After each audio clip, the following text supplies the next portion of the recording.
2022년 3월 31일 목요일 하나님께서 우리에게 주시는 말씀은 레위기 17장 1절에서 16절의 말씀입니다. 오늘 본문은 이스라엘 백성들이 하나님께 제사를 드리기 위하여 반드시 지켜야 할 수칙을 기록하고 있습니다. 3절과 4절입니다. 이스라엘 집안에 속한 사람은 누구든지 소나 양이나 염소를 잡을 때에는 진 안에서 잡든지 진 바깥에서 잡든지 그것을 회막 어기로 가져와서 주의 성막 앞에서 주에게 제물로 바쳐야만 한다. 그렇게 하지 아니하면 그 짐승을 잡은 사람은 실제로 피를 흘린 것이므로 죄를 면하지 못한다. 그런 사람은 백성 가운데서 끊어져야 한다. 오늘 본문에서 가장 많이 등장하는 구문은 바로 백성 가운데서 끊어져야 한다라는 구절입니다.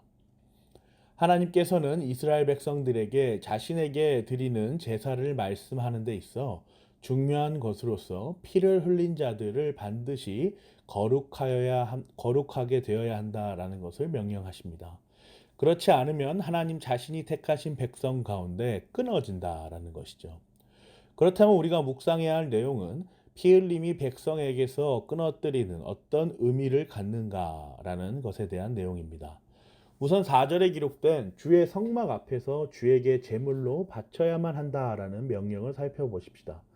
이는 하나님께서 명령하신 방법대로 하나님 앞에서 제사를 온전하게 드려야 함을 알리시는 것이죠.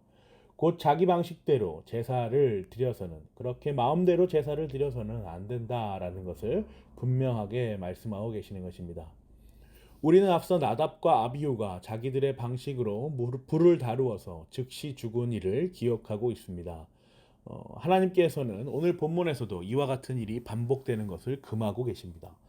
확장하여서 말하자면 이와 같이 자기의 방식대로 제사를 드리는 행위는 자기 자신의 방법이라는 우상을 섬기는 것이다 라고까지 말할 수 있기 때문입니다. 이러한 사실이 명확하게 오늘 본문 7절에 기록되어 있습니다. 백성은 더 이상 그들이 잡은 짐승을 순염소 귀신들에게 제물로 바치는 음행을 저질러서는 안 된다. 이것은 그들이 대대로 영원히 지켜야 할 규례이다.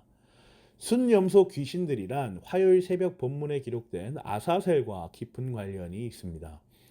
아사셀은 분명히 죄의 상징입니다. 하나님의 결핍, 하나님의 부재, 하나님을 떠나가는 것이라고 우리가 나누었죠. 아사셀 자체가 어떤 거룩한 것이 아닙니다. 광야로 보내는 순염소에게 이스라엘 백성들의 죄를 덮어 씌워 죄 그 자체인 아사셀에게 그 죄들을 돌려보낸다라는 의미를 지닌 것이죠. 그 과정에서 우리는 순념소에게 이스라엘의 죄를 덮어 씌우면서 우리의 죄를 담당하시어 고난의 길로 걸어가시는 예수 그리스도를 떠올릴 수 있었습니다. 그런데 오늘 본문에 기록된 내용을 보면 그간 이스라엘 백성들은 그 순념소 자체를 신성시해서 순념소 자체를 섬기는 행위를 하고 있었음을 알 수 있죠.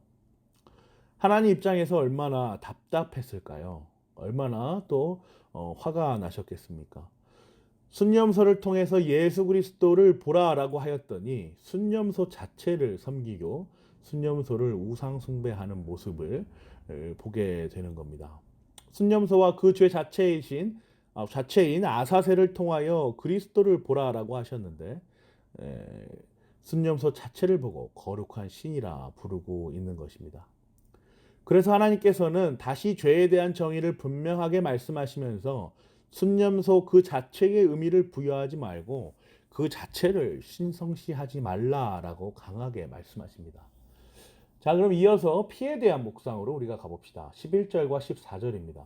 생물의 생명이 바로 그 피 속에 있기 때문이다. 피는 너희 자신의 죄를 속하는 제물로 삼아 제단에 바치라고 너희에게 준 것이다.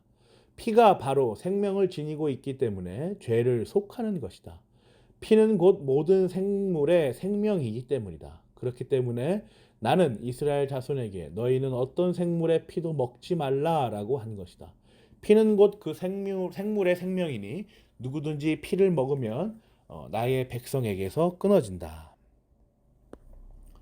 피는 생물의 생명의 본질입니다.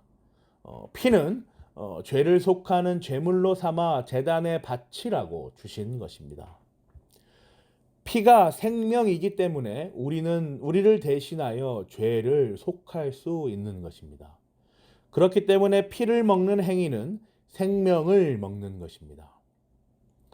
생물의 살은 먹을지언정 생물의 생명의 본질인 피는 먹어서는 안 된다고 하나님께서는 명령하시는 것입니다.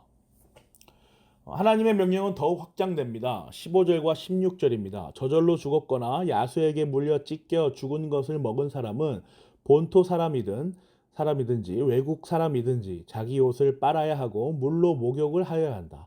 그 부정한 상태는 저녁 때까지 계속되다가 저녁이 지나면 깨끗해진다. 그러나 그가 옷을 빨지도 않고 목욕을 하지도 않으면 그는 죄값을 치러야 한다. 하나님의 명령은 더욱 확장됩니다. 피를 직접 흘리는 것, 그리고 먹는 것까지 금하신 하나님께서는 이제는 저절로 죽었거나 야수에게 물려 찢겨 죽은 것조차 먹는 것에 대하여 상세하게 지침을 주십니다.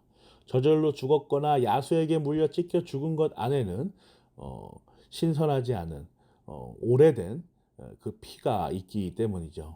그래서 옷을 빨고 물로 목욕을 하여 거룩을 입으라고 그렇게 하나님께서는 명령하십니다. 사랑하는 고향제일 교회 성도 여러분, 오늘 말씀은 오늘날 우리에게 어떠한 교훈을 전달하여 줍니까? 하나님의 방식대로, 그리고 피에 대한 명령, 이 모든 것들은 오늘 본문 5절에서 그 대상이 누구인지가 분명하게 드러납니다. 5절입니다. 그렇기 때문에 이스라엘 자손은 들판에서 죽이려고 한 짐승을 주에게 가져와야만 한다. 그들은 그 짐승을 회막 어귀의 제사장에게로 끌고 가서 주에게 바치는 화목 제물로 그 짐승을 죽여야 한다. 하나님과 그가 택하신 백성들과의 관계를 화목하게 하신 분, 바로 예수 그리스도십니다. 성자 하나님께서 성부 하나님의 방식 그대로 피를 흘리시기 위하여 땅으로 직접 내려오셨습니다. 그 피로 하나님께서 택하신 모든 백성들의 죄를 담당하십니다. 그 피로 그들을 다시 하나님과 화목하게 하십니다. 그렇게 돌려놓으시죠. 그렇게 예수 그리스도께서는 피를 흘리셨습니다. 채찍으로 피 흘리시고 못 박힘으로써 피를 흘리시고 창으로 옆구리를 찔림으로써 피를 흘리셨으며 머리에 가시거멜류관을 쓰심으로 피를 흘리셨습니다. 참 사람이신 예수 그리스도께서 생명의 근원인 그 피를 흘리신 것입니다. 오늘 본문은 예수 그리스도의 고난의 순간을 묵상하게 합니다. 피 흘리심의 구체적인 장면들을 떠오르게 합니다. 그렇게 백성들의 죄를 덮어 쓰시고 하나님에게로 다시 돌려놓으셨습니다. 그래서 우리는 이렇게 하나님과 대면하여 예배드릴 수 있습니다. 또한 오늘 본문은 놀라운 확장을 가능하게 합니다. 8절과 10절, 12절, 15절입니다. 너는 또 그들에게 다음과 같이 일러라. 이스라엘 집안에 속한 사람들이나 그들과 함께 사는 외국 사람이 번제물이나 어떤 희생제물을 잡고자 할 때에는 10절이죠. 이스라엘 집안에 속한 사람이나 또는 그들과 함께 사는 외국 사람이 12절입니다. 그러므로 나 주가 이스라엘 자손에게 이미 말한 바와 같이 너희 가운데 어느 누구도 피를 먹어서는 안 된다. 그뿐만 아니라 너희와 함께 살고 있는 어떤 외국 사람도 피를 먹어서는 안 된다. 15절 저절로 죽었거나 야수에게 물려 찢겨 죽은 것을 먹은 사람은 본토 사람이든지 외국 사람이든지, 그죠? 4번이나 등장하는 외국 사람이라는 단어를 한번 생각해 보십시오. 오늘의 이 본문은 비단 이스라엘 백성들만이 하나님의 명령에 속한 대상들이 아니었음을 보여줍니다. 비단 이스라엘 백성들만이 예수 그리스도의 피 흘림의 대상들이 아니었음을 알려주고 있는 것이죠. 외국인들, 곧 이방인들까지도 포함하는 그야말로 삼위일체 하나님의 작정적 의지에 해당되는 온 세계의 사람들이 포함됩니다. 하나님의 구원 사역은 이렇게나 우리가 감히 가늠할 수 없을 정도로 전 우주적입니다. 하나님의 의지에 온 우주가 기대고 있습니다. 그렇게 지금까지도 온 우주는 하나님의 계획과 작정에 기대고 의지하고 있는 것입니다. 하나님께서 인도하시는 제사의 올바른 집행.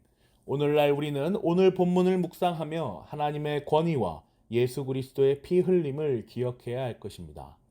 저와 여러분이 이 사역 안에서 하나님과 진정한 화목을 이루고 교제하기를 간절히 기도합니다. 아멘.